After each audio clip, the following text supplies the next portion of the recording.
Hello everyone, today I'm going to be doing a post-processing video showing how I processed this nighttime image from Faywood Hot Springs in New Mexico. This image was taken on the first night of the New Mexico trip when Ben and I had just met up, and we spent that first night mostly just camping and hanging out. We didn't really do much photography and I hadn't started the video series yet, but when I took this image that night and I got it back in the computer, I thought it would make a great image to show some of the basic post-processing that I do with nighttime images, or astrophotography as it's called. This image was taken under the light of a full moon, so that allowed me to use a lot of different settings than I would normally use in a nighttime image, but the post-processing steps will still be mostly the same as what I normally go through to clean up an image like this. To start with, I'm going to correct the white balance, and usually in nighttime images it's a lot worse than this one, but with the light of the full moon it's not too bad. To do that, I use this eyedropper tool over here in the basic section under white balance, and I'm just going to pick a patch of sky and click it, and you'll see there that it turns the sky gray, just completely neutralizing it. It also adjusted everything else, making the foreground a whole lot warmer than it was. Now we're going to take this white balance slider and we're going to drag it back. We want to have the sky looking like a very dark blue, like a midnight blue. You want it to look like a darker nighttime version of the day sky. Most people will say, but that's not right. The night sky is black, and yes, like that's how it looks to the naked eye, but that's not how the camera perceives it.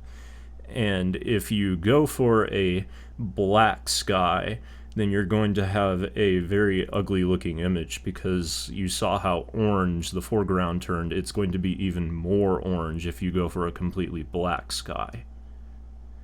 I'm going to take the tint. I want to push it more to the magenta because I don't want any green hues in the sky. Just a little bit. In fact, I'm going to use the arrow keys to adjust that.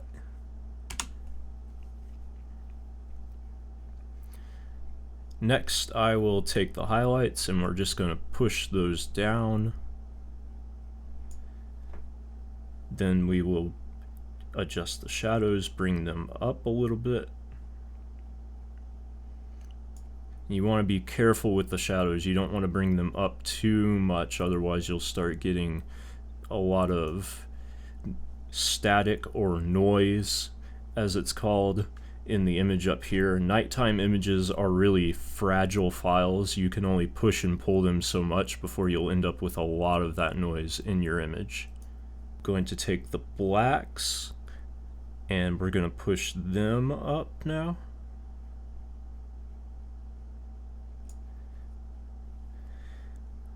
And then I'll take the whites and I want them to just kind of be in between. Just right about there. I'm going to add a little bit of vibrance. Vibrance is kind of like a smarter version of the saturation slider.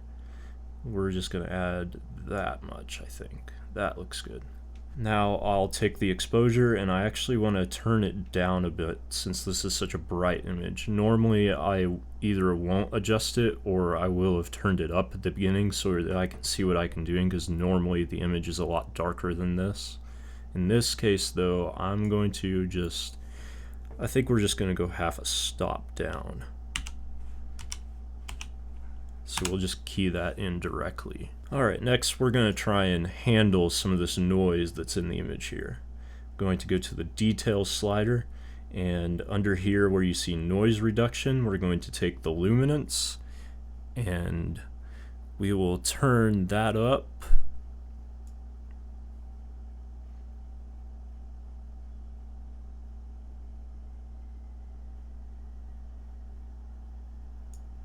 See what that does. Yeah, that's a lot cleaner.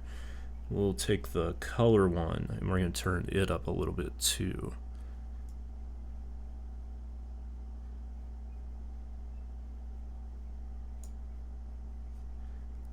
Just clean up the noise that's in the blue here. Now, we took all that away, and what that does is it kind of softens the image a little bit. As you can see, it kind of took some of the detail out of the foreground. We want to kind of bring that back, but you can't bring too much back without introducing noise back into the image. It's kind of a give and take adjustment, so we're just going to turn the amount of sharpening just like that.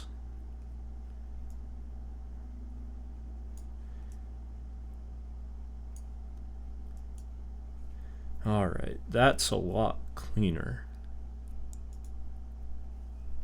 Next, we're going to do lens corrections.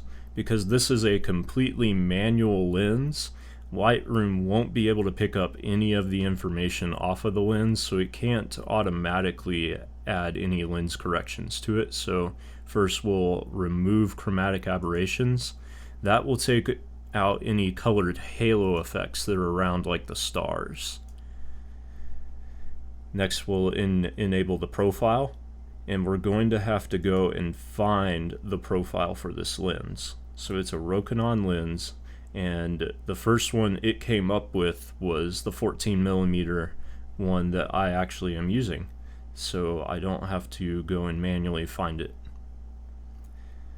Now, the 14mm lens has a lot of distortion to it natively, and that's kind of something that you could play around with here. See, if you add more, it's supposed to flatten out the image, but we're so close to the shack and the light pole that it's not going to be able to flatten them out too much. So what I think I'll do is I'll just turn that completely down and just go with the distortion of the lens. As far as vignetting, we will add our own, so I'm going to take this and I'm actually going to turn it down to about halfway to what they did, just like that.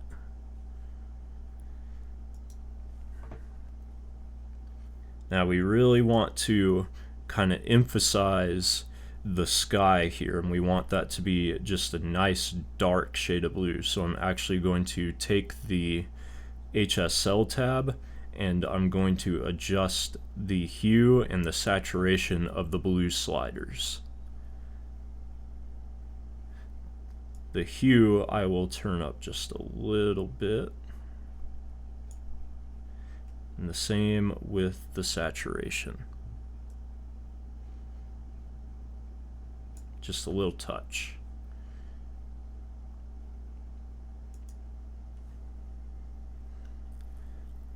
Alright, now we can start kind of looking at the image and seeing what we want to adjust as far as the composition.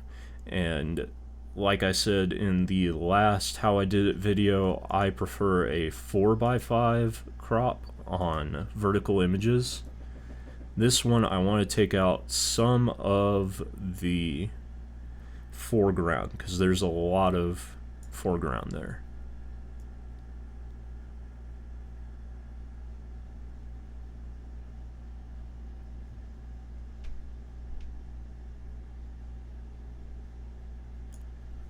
I think just about like that. Yeah, I think that's a much better composition. Okay, now we're going to start kind of making fine-tuned adjustments to the exposure itself using all the filters that we have up at the top here. First, I'm going to kind of add my own vignette to the image with a radial filter. This time I'm not going to use a thumbnail version though. Just want to go from the center and kind of create an even circle.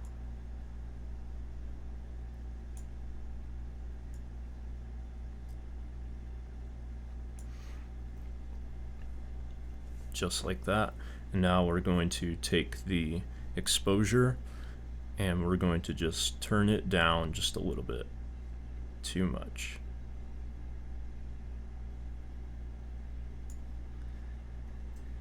Then I don't want to do too much to the shadows, so I'm going to actually bring them up just a little bit.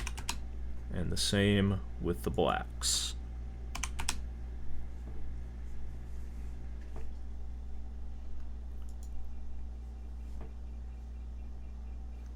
Now, I want to kind of control what's going on with the foreground here, because it's still very bright. So I'm going to take the paintbrush here and just kind of paint in an adjustment layer so that I can adjust what's going on with the foreground itself. So that I can see what I'm doing, I'm going to tick that thing right there. Now I can kind of see where I'm painting.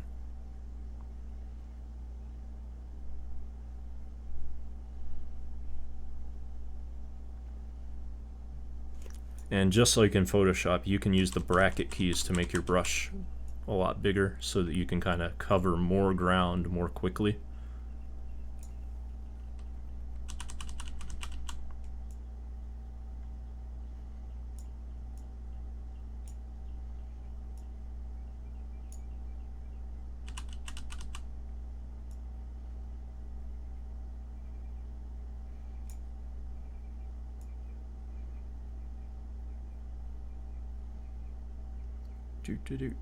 Just painting in. Some people use a product called a Wacom tablet to it's kind of like a pen and paintbrush that you can get for the computer, so that they're actually like painting this stuff onto the screen. It's kind of like drawing for them. I just use the mouse for it.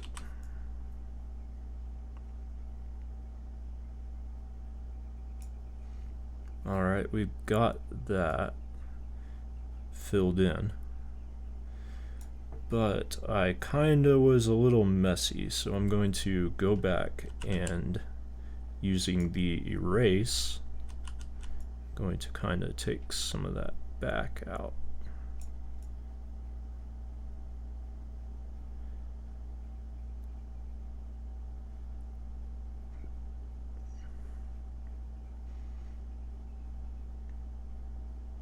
Oh.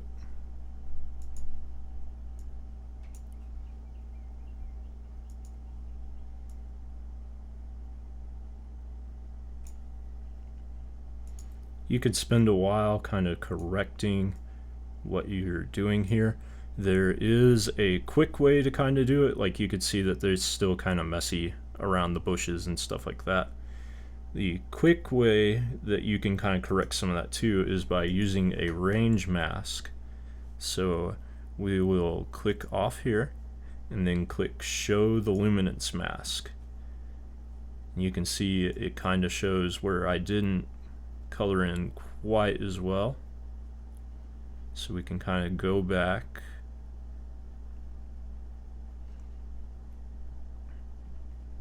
and get that corrected.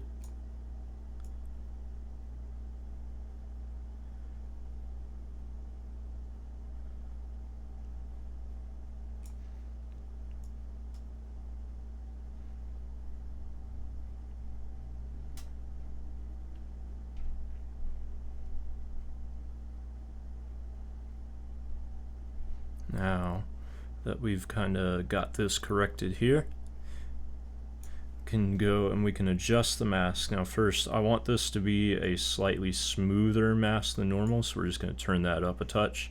And then to correct where we may have gone outside the lines, I'm going to come over here to the right side and just drag it down. And see, you'll see the mask just kind of disappear off of some of those edges.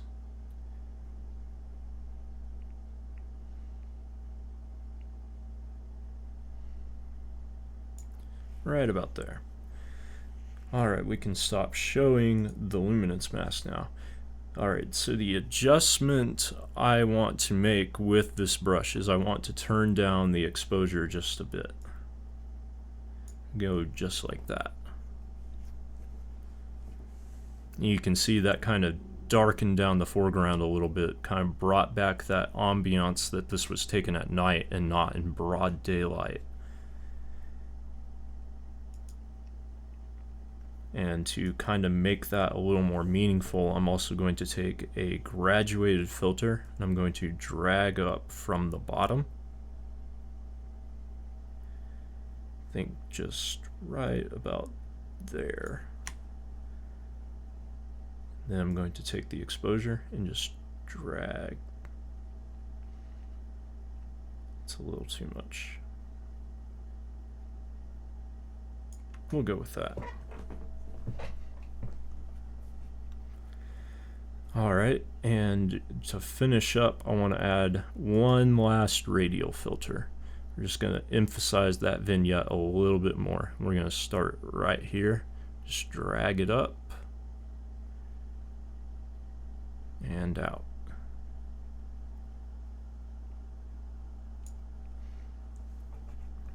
And this is just going to be a simple exposure adjustment. Just like that.